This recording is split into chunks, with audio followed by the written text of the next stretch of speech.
Quarta e última mensagem da nossa série, uma exposição da carta de Paulo aos Colossenses. É uma exposição, não é a exposição. Evidentemente, terão exposições muito melhores do que essa que nós fizemos nesses 4 domingos que se encerra hoje. Mas acredito eu que seja suficiente para acender no coração dos irmãos um desejo, uma fome de conhecer melhor essa epístola maravilhosa que traz excelentes indicativos e recomendações para uma vida plena em Cristo Jesus. Amém, amados? Então, abra as Bíblias em Colossenses, o capítulo de hoje é o número 3, mas nós vamos bulir aí no capítulo 3 e até no comecinho do capítulo 4.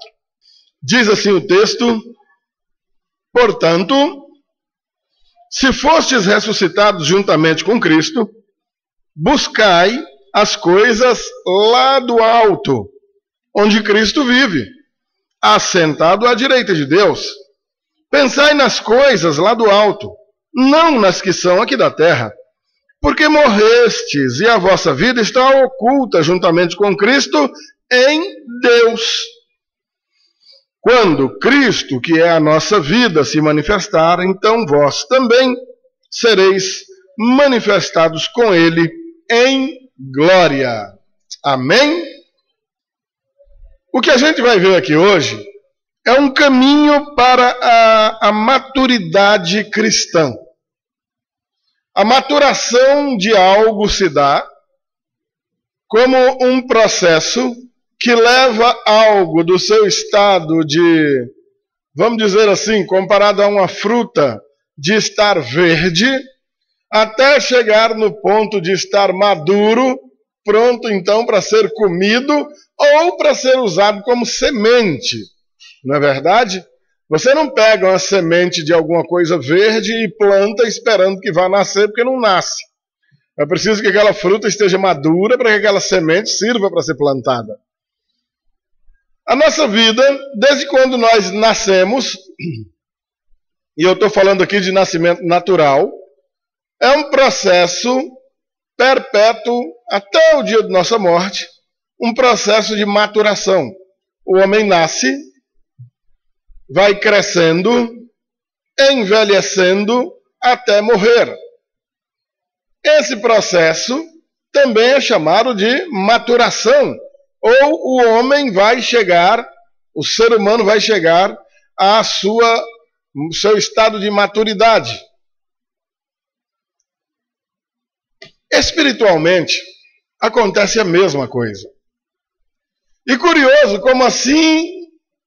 como ocorre na nossa vida natural, de modo muito parecido vai acontecer também na vida espiritual.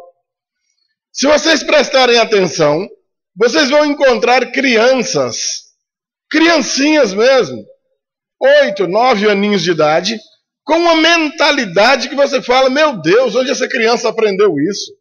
Que criança inteligente! De onde essa criança tira essas ideias? Em contrapartida, você vai encontrar outro com 15, 16 anos, bobinho todo. E você vai dizer, meu Deus, o que aconteceu com esse menino? Que ele continua com a mentalidade tão atrasada. Espiritualmente ocorre algo muito parecido. Algumas pessoas nasceram espiritualmente. Nasceram para uma nova vida. Agora uma nova vida em Cristo. E também vão passar por esse estado de maturação. Também vão deixar de ser bebês, vão se tornar crianças um pouco mais independentes, vão entrar numa adolescência e num período de maturidade até se tornarem homens e mulheres experimentados, ou seja, experientes, maduros na palavra. É isso, e esse processo de maturação vai se dando até o dia da gente morrer. E também, de modo muito parecido com a vida natural, a gente vai encontrar pessoas que se converteram outro dia, descobriram o Evangelho tem pouquinho tempo, mas tem uma cabeça, uma maturidade cristã entrou na Bíblia de uma maneira que já conhece mais de Bíblia do que uma meia dúzia de pastores que tem por aí. E também, de modo muito parecido, você vai encontrar pessoas que estão há 20, 30, 40, 50 anos na igreja e ainda é um bebê na fé, uma criança. Por 2 vezes, 2 autores bíblicos se queixam desse tipo de situação. Na virada dos capítulos 2 para o 3 de 1 Coríntios, Paulo fala disso à igreja, dizendo que queria falar àqueles irmãos como quem estivesse falando a crentes espirituais, mas ele era obrigado a falar a eles como a crentes carnais, porque eles não andavam segundo o Espírito. O autor de Hebreus vai dizer que está chateado porque tem que dar leite para certos crentes beberem, porque eles ainda não podem comer comida sólida, não podem comer arroz, feijão e uma carne assada, porque engasgam. E nós sabemos que tudo procede do Pai das luzes. Tudo vem do Senhor. Quando a gente trata da questão salvação da alma, cria-se um conflito. Nós estamos aí há pelo menos 1.700 anos, desde quando essa ziquezira começou, com Agostinho de um lado, o xará daquele ali, um outro mais famoso, lá do norte da África, o popular Santo Agostinho, defendendo a doutrina da eleição, e um herege que apareceu naqueles dias chamado Pelágio, defendendo o que hoje ficou conhecido como livre-arbítrio.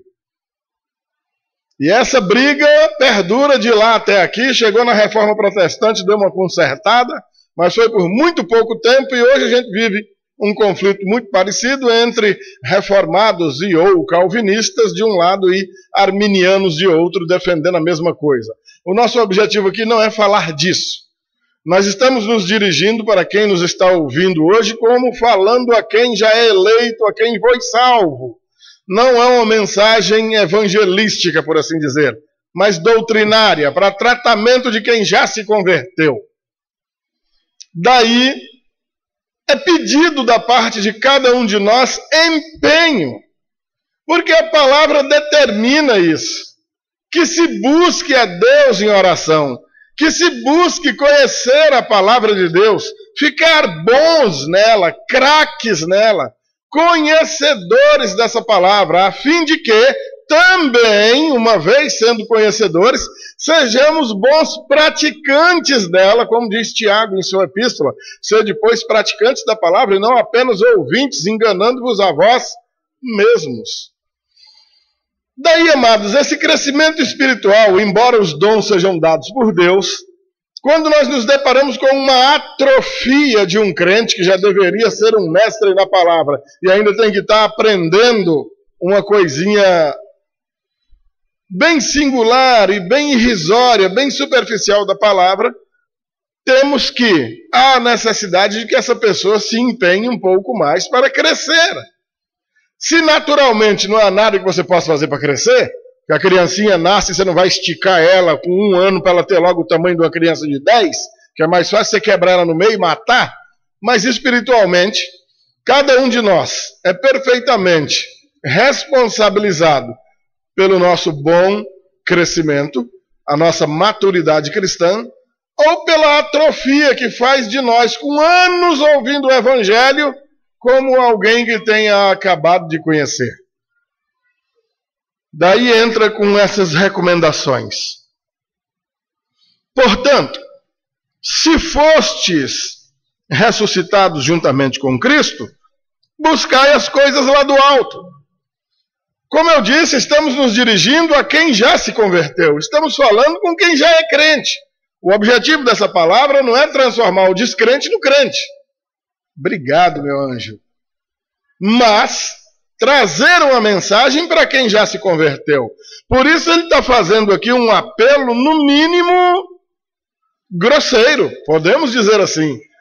Olha, se realmente você já ressuscitou com Cristo, ou seja, se você é alguém que foi alcançado mesmo pelo Evangelho, se você é alguém que recebeu o Espírito Santo no momento em que creu no Senhor Jesus, Se você é verdadeiramente um salvo em Cristo Jesus, então, meu irmão, espera lá. A tua vida, desde aquele instante para frente, não tem nada absolutamente a ver com a sua vida pregressa, com a sua vida anterior.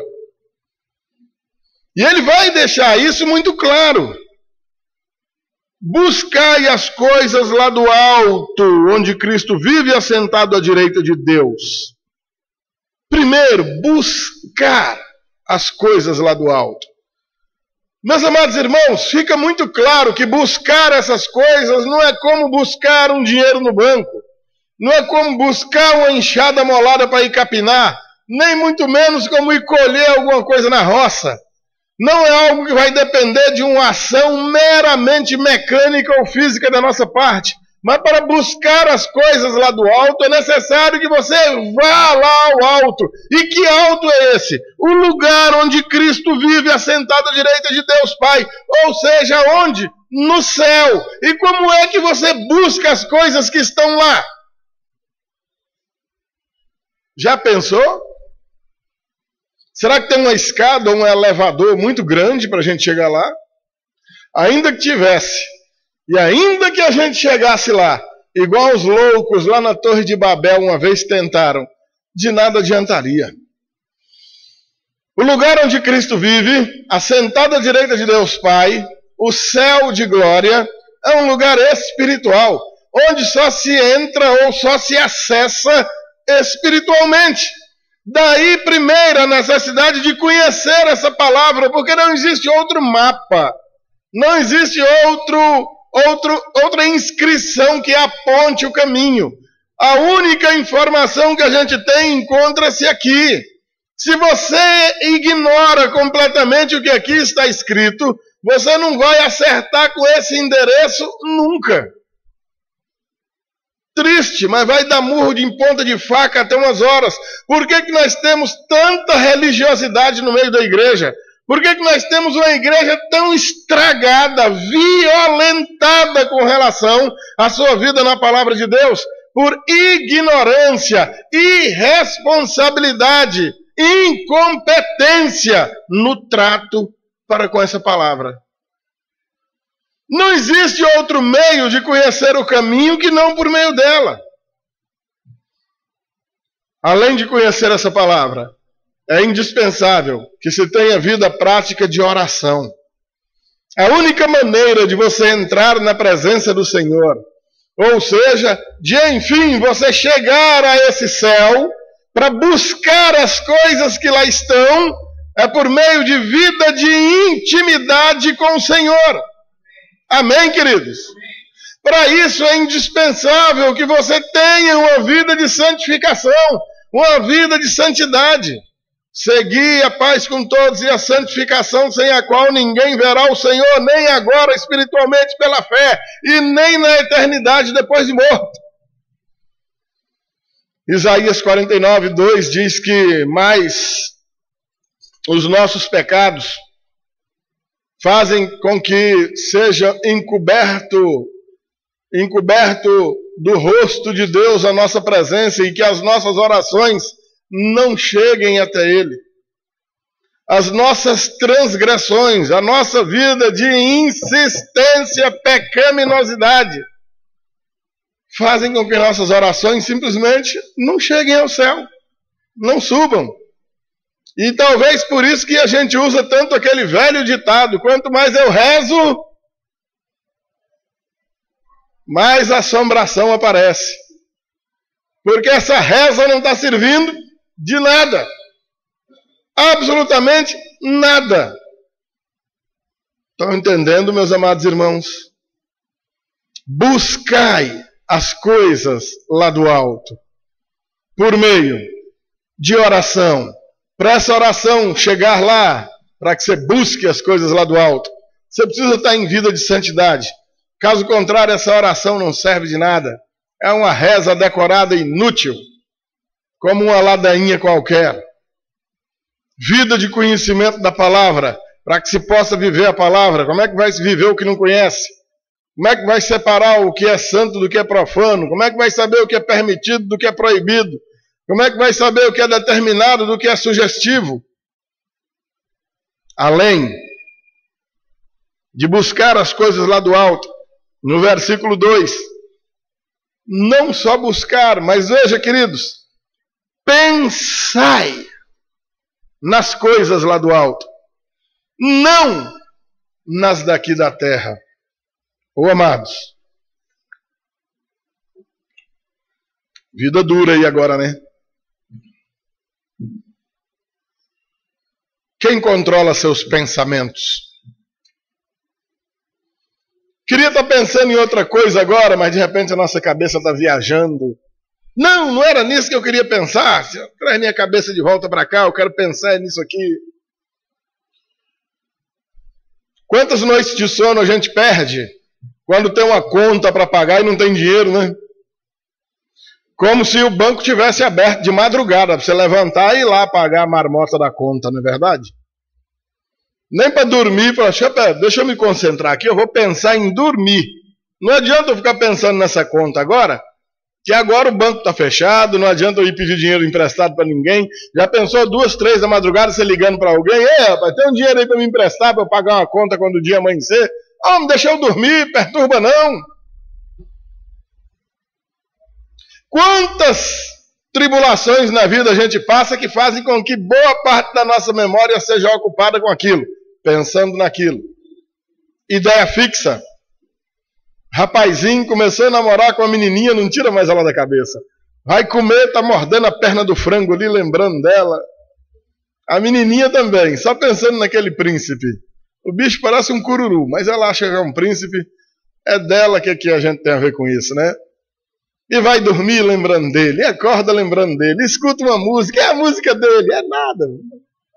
Mas não pensa mais em outra coisa. Amados, nós temos a nossa ideia fixa em alguma coisa. Quando essa alguma coisa é muito amada por nós, muito querida por nós, ou quando ela nos causa grande preocupação. Se você não consegue pensar nem um pouquinho nas coisas lá do alto, as coisas lá do alto simplesmente não encheram teu coração. Não chegaram ao teu coração. Se tivessem chegado, você não pensaria em outra coisa. Os crentes que há entre nós aqui, um por um, lembre-se da época em que você se converteu. Lembre-se aí, volta aí, aperta aquele botãozinho aqui, botãozinho do Heavy, a gente chamava de Heavy. Volta a fita da cabeça aí. Lembra lá quando você começou a ouvir o Evangelho? Você tinha outro assunto para tratar? A tua família fala, rapaz, tu agora só fala nessas conversas de crente, tu não fala em outra coisa mais não, é? Aquilo que a gente chama de momento do primeiro amor, não é? Exatamente porque nós descobrimos algo tão precioso, tão maravilhoso, que a gente não consegue tirar da cabeça, é só no que a gente pensa. É uma pena que esse momento costuma durar tão pouco. Logo, logo virou uma coisa banal. Agora, o primeiro que chega aqui domingo, quer participar, quer assistir o batismo, quer abraçar o camarada que acabou de se batizar. Hoje a gente fala batismo nesse domingo. Batismo. Meu Deus, eu queria jogar uma bola nesse domingo, vai ter diabo de batismo. Meu Deus, tanto batismo. O que é que eu tenho com isso? Quem vai batizar os outros não sou eu, já batizei. As coisas de Deus não provocam mais aquele entusiasmo. Olha, fulano, você lembra de fulano? Lembro, acaba sem vergonha, não. Ei, sem vergonha, se converteu, é um servo de Deus hoje, glória a Deus. É mesmo, é? E daí? Rapaz, eu estou dizendo, o cara se converteu. Tá. Pelo amor de Deus. O entusiasmo já era. As coisas lá do alto não ocupam mais prioridade, primazia no coração e nos pensamentos da pessoa. Mas olha a determinação. Pensai nas coisas lá do alto e não nas daqui da terra. Claro, amados, ele está apenas enumerando como prioridade. É claro que a gente vai continuar pensando nas daqui da terra. Tem conta para pagar, tem tarefa para cumprir lá no serviço, não é verdade? tem um carro para pagar, o IPVA para levar para revisão, viagem para fazer, tem um monte de coisa daqui da terra que a gente continua se preocupando. Mas em primeiro lugar, é para pensar nas coisas lá do alto. Essas devem vir em primeiríssimo lugar. Amém, amados? E isso tem motivo. Versículo 3. Olha só. Por quê, rapaz? Porque morrestes, e a vossa vida está oculta juntamente com Cristo em Deus.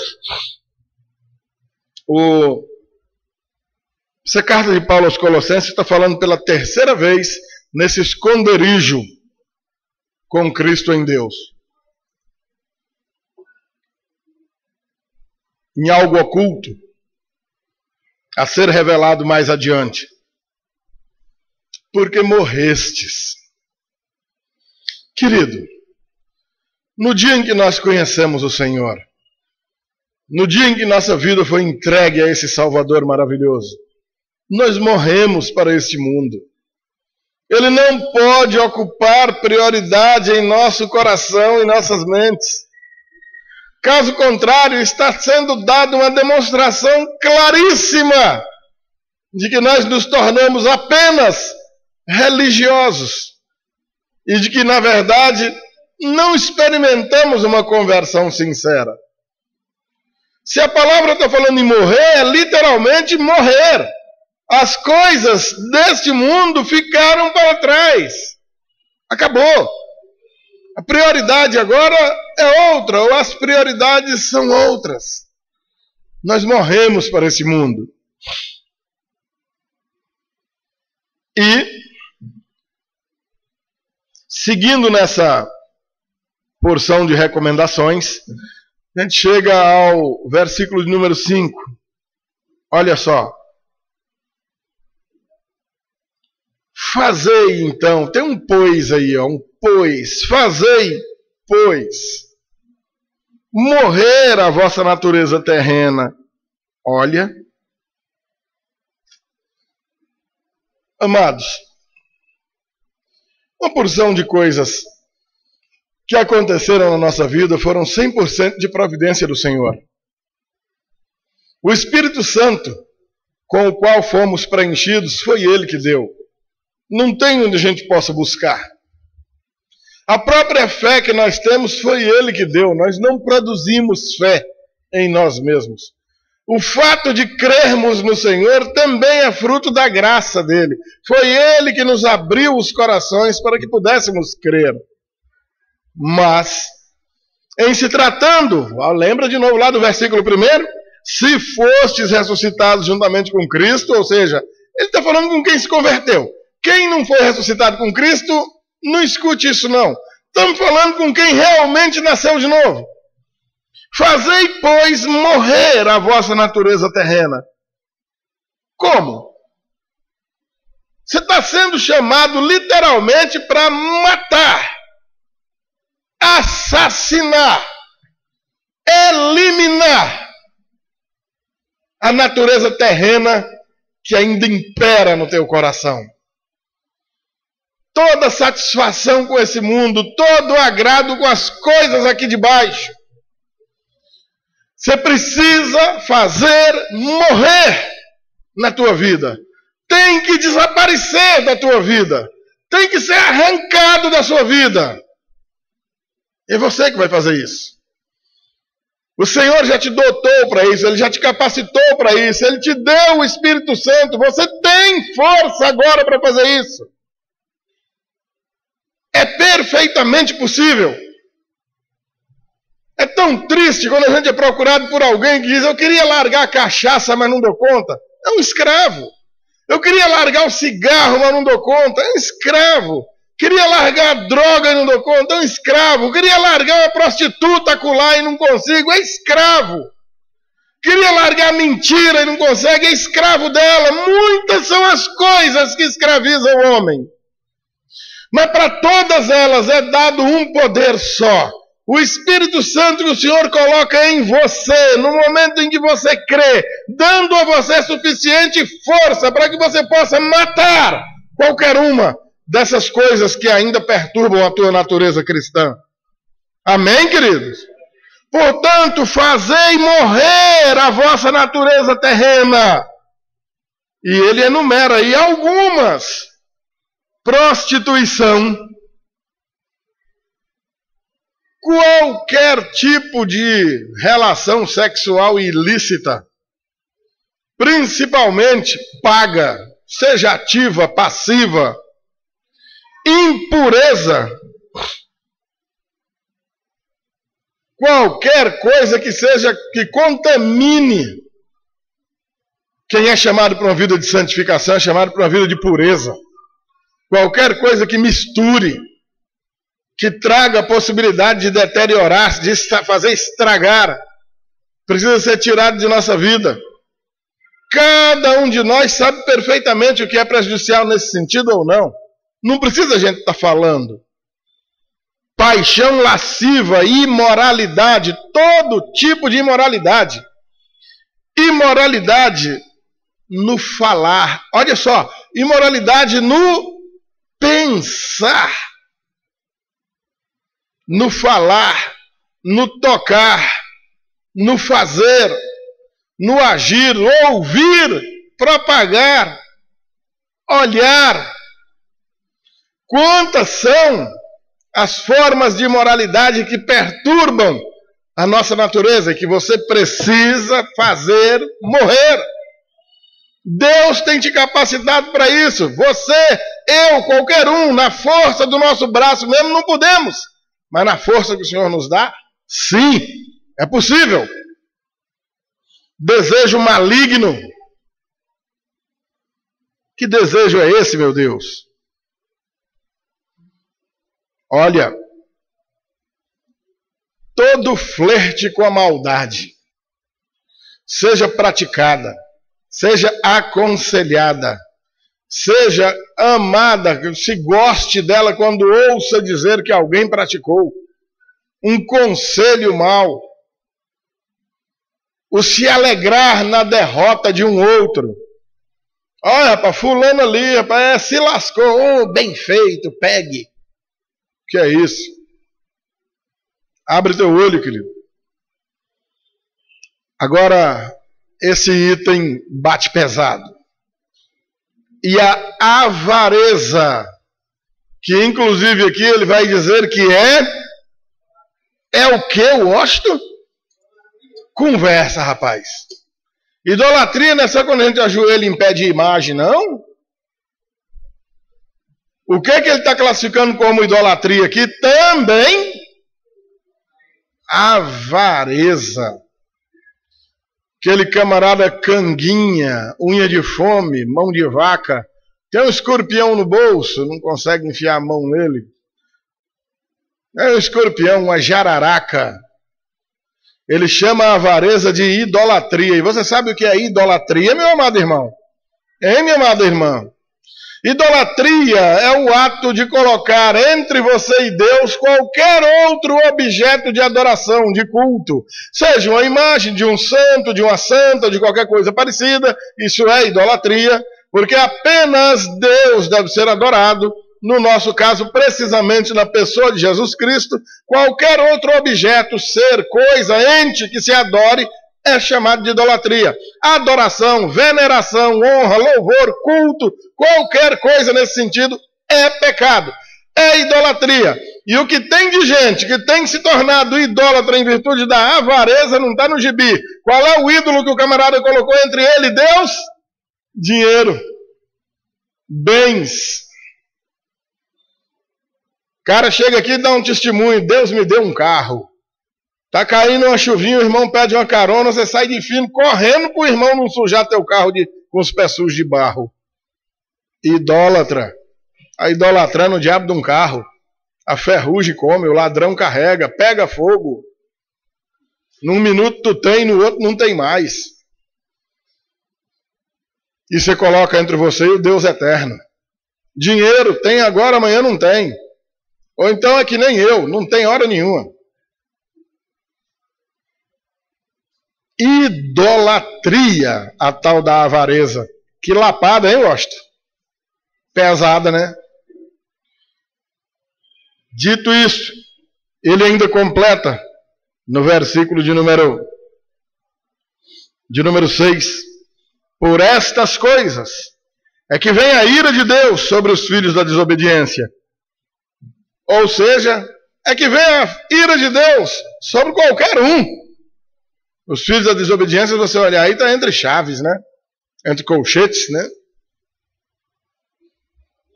Continua, meus amados. Ataque é grande, mas fique tranquilo. O remédio é maior. Versículo de número 8. Agora, porém, isso deixa eu ler o 7 para a gente se situar, né? Ora, nessas mesmas coisas andastes vós também no outro tempo, quando vivíeis nelas. Ou seja, já que ele está falando com gente que se converteu, evidentemente essas pessoas se converteram, mas estão precisando levar essa lapada lá naquela igreja de Colossos. Então ele toca nesse assunto e ele volta para a lista de coisas a serem abandonadas. Versículo 8. Agora, porém, despojai-vos igualmente de tudo isso. Despojar e jogar fora. Despojai-vos de tudo isso. Ira. Ô, meu amado. Camarada que você não pode encostar nele, rapaz. O camarada está parecendo um porco espinho. De todo jeito espeta a gente. Você fala uma coisa, ele te dá um coice. Você diz outra, ele te dá uma patada. Se tu não sair de perto, ele te enfia a faca. Acaba mal-humorado, não brinca, não fala sério. Não... Pega ar com tudo. Pelo amor de Deus, meu querido. Isso não é para você não. Tu não está dizendo que você ressuscitou com Cristo, não está dizendo que tu é crente. Que vida infeliz e irada é essa? Que caba iracundo é esse, homem? Misericórdia. Além da ira, indignação. Essa indignação é um reflexo da ira mesmo. Tudo para ele está ruim. Tudo deixa ele chateado. Tudo deixa indignado. Pelo amor de Deus. Ficam as criaturas difíceis de você lidar com ela. Porque você queria até dar um conselho para o camarada, mas você tem medo. Você vai dar um conselho para o cara, você não sabe como é que ele vai reagir. Ah, pastor, vai. Que é isso, rapaz? Eu queria te ajudar. Vai ajudar o cão. Tá bom. Tentei ajudar o secretário dele. Não deu. Deixa eu ir para ele, então. Além, maldade, desejos maus. Olha, querido, deixa eu falar um negócio para você. Nós temos, ou estamos, sempre correndo o risco de fazer mal a alguém. Até involuntariamente. Você vai andando, olhando para cima, pisa no pé da pessoa, arranca a unha do dedão da pessoa. Rapaz, desculpa. Foi sem querer, não vi. Mas aqui ele está falando em situações onde o mal é premeditado. Onde o camarada calcula. Onde o camarada nutre, desenvolve no seu interior esses desejos maus. Desejo de ver alguém se arrebentando, ver alguém se dando mal. Arranca isso do teu coração, querido. Maledicência, a popular blasfêmia. Fala mal de tudo, fala mal de pessoas de fora, de dentro da igreja, fala mal do pastor, fala mal do irmão, fala mal da irmã, fala mal do cão, fala mal de tudo. Tudo está ruim, tudo está errado. Tempos atrás, faz bastante tempo, a gente estava ali ainda no bairro São João. O camarada demorou tanto para aparecer na igreja, num belo dia apareceu, estava um cultozinho tão bonito, tão animado. Quando eu vi, ele levantou, saiu emburrado, e eu fui atrás ver o que tinha acontecido. Pensei que era o calor, que lá realmente era quentinho. Que já... Ô, rapaz, é por causa do calor? Não, não é calor não. O que aconteceu? É que eu estou vendo uns negócios errados aí. E tem dia que a paciência da gente está mais curta do que coice de leitão, né? Eu disse, rapaz, você viu errado? O que foi que tu viu errado? Não vou dizer não. Eu falei, rapaz, você quer saber de uma coisa? Tem uma vergonha na tua cara, rapaz. Larga de ser moleque, rapaz. Vai virar homem nunca, não? O que foi que tu viu errado? Se tu viu errado, por que tu não conserta? Aí afinou que ficou mais fino que uma linha. Não, pastor, que... O senhor sabe? Eu não sei de nada, rapaz. Estou aqui para ver se eu saiba. Passo a saber. Se tu viu errado e ficou indignado, por que você não vem e fala para a gente consertar? Você sabe por que você está vendo errado e está moendo no teu coração? Porque o erro está dentro de você. O errado é você. Quem está perdido é você. Te conserte, rapaz. Entrei e pensei, meu Deus, nunca mais eu vejo esse irmão. Mas existem momentos que o Espírito Santo usa da maneira que ele quer. Faz parte, queridos. Essa maledicência é uma tristeza. Um dia você está aqui derretendo de calor, o camarada está com um papelzinho se abanando. No outro você bota ventilador, mas rapaz, desliga esse ventilador, está frio demais. Assei meu cabelo. Camarada igual o Eximar ali, dizendo que o cabelo está assanhando. O ventilador assanhando o cabelo. O cara reclama de tudo. Está muito quente, está ruim, está muito frio, está ruim. Se o microfone está baixo, não está ouvindo nada. Chega para cá, o pastor está gritando demais, dói meus ouvidos. Meu Deus! Que coisa! Linguagem obscena no falar, ou seja, imoralidade no falar. Meu amado irmão, minha amada irmã, não empreste tua boca para dizer o que não presta. Não empreste tua boca para malignidade, para maledicência de tipo nenhum, para imoralidade, indecência nenhuma. Nem a boca, nem os ouvidos, nem os olhos. Amém, amados? Todas essas coisas ele vai dizer.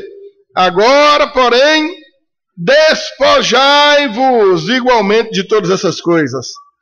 Segue as instruções, versículo 9.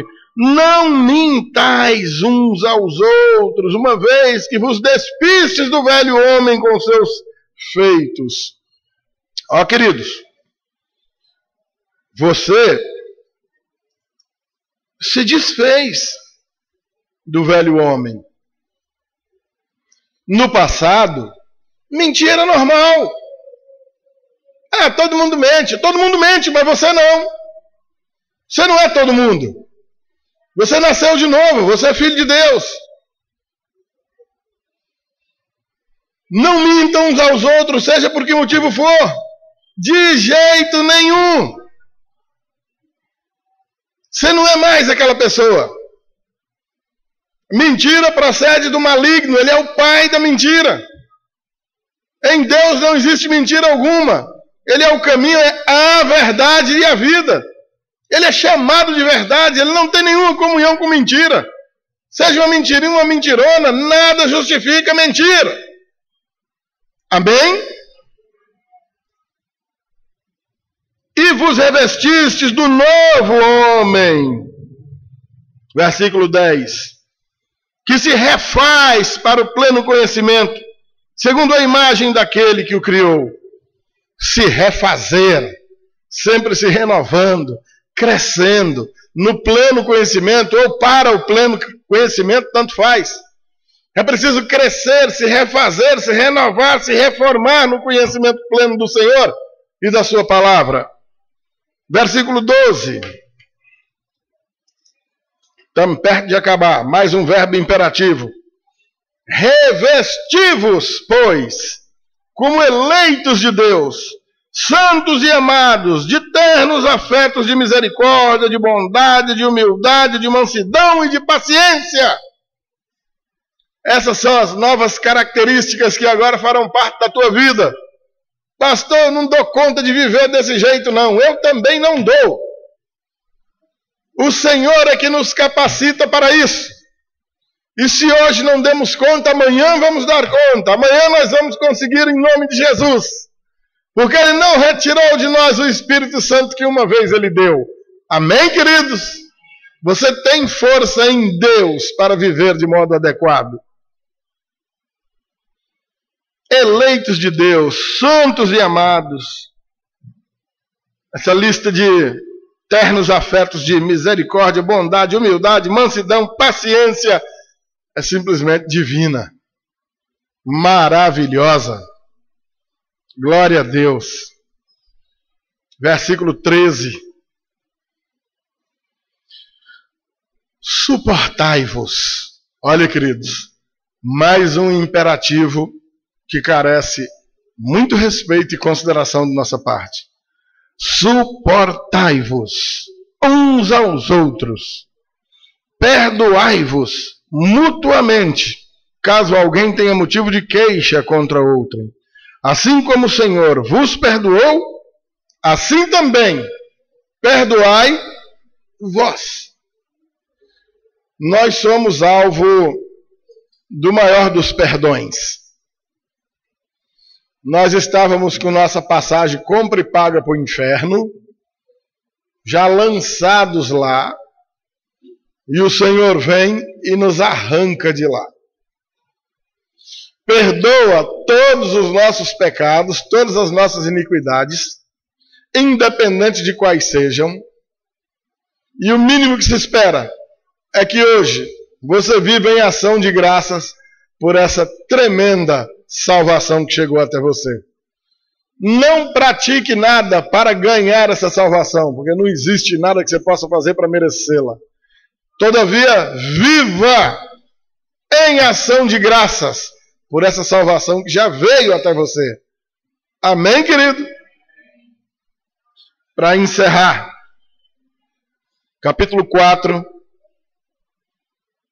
os versículos de 2 a 6, que diz assim, ó: perseverai na oração. Quando a gente começa a orar, porque a oração é um tanto quanto desconfortável fisicamente, a gente tende a orar uma vez, duas vezes, 3, talvez 4, 5, 6, nada aconteceu e a gente abandona a oração. Ah, vou orar mais não. Deus não gosta de mim mesmo. Do tempo que eu peço, Ele não faz nada. É pedida, ou melhor, é determinada perseverança. Perseverai na oração, vigiando com ações de graça. Ó, a vigilância é por meio de quê? Ações de graça. Ou atitudes que manifeste a tua gratidão pela salvação que o Senhor te deu. Amém? Não é oração perseverante em meio a xingamentos. Ah, eu vou ajudar ninguém não. Eu passei sufoco, ninguém me ajudou. Cadê as ações de graça? Ah, eu não vou viver vida de santidade nenhuma não. Estou sofrendo para burro, eu vou viver mesmo, vou chutar o pau da barraca. Deus é bondoso, Ele está vendo. E está mesmo. E você vai colher aquilo que você está semeando. Acompanhado de ações de graça. Suplicai ao mesmo tempo, versículo 3, também por nós, para que Deus nos abra porta à palavra, a fim de falarmos do mistério de Cristo, pelo qual também estou algemado, para que eu o manifeste como devo fazer. A grande preocupação: levar adiante uma missão. Qual é a missão? De anunciar Jesus. Tanto você mesmo fazendo isso, quanto você orando para que irmãos continuem fazendo isso, levando adiante essa mensagem que salva. Versículo 5: portai-vos com sabedoria para os que são de fora, ó, a vida plena, de bom testemunho. Essa sabedoria é isso, testemunhando da bênção que Deus há na tua vida. Aproveitai as oportunidades. Literalmente aqui ele está falando: tire bom proveito das oportunidades que você tiver para com os de fora, para anunciar o Evangelho. Seja por meio de suas palavras, seja por meio de suas ações. Não perca a oportunidade para falar do amor de Deus. Amém? A vossa palavra seja sempre agradável, temperada com sal, para saberdes como deveis responder a cada um. Amém? A essência de tudo quanto nós vimos aqui é uma vida plena de maturidade cristã para o anunciar esse Deus maravilhoso que te amou e te salvou, seja por meio de palavras, seja por meio de ações, a fim de que o grande propósito seja cumprido. Qual?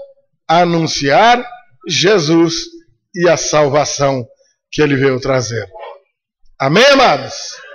Que essas palavras falem muito ao teu coração e que você faça mais boas leituras e boas reflexões acerca dessa carta durante esses dias que vêm por aí. Vamos ficar de pé, vamos orar a Deus.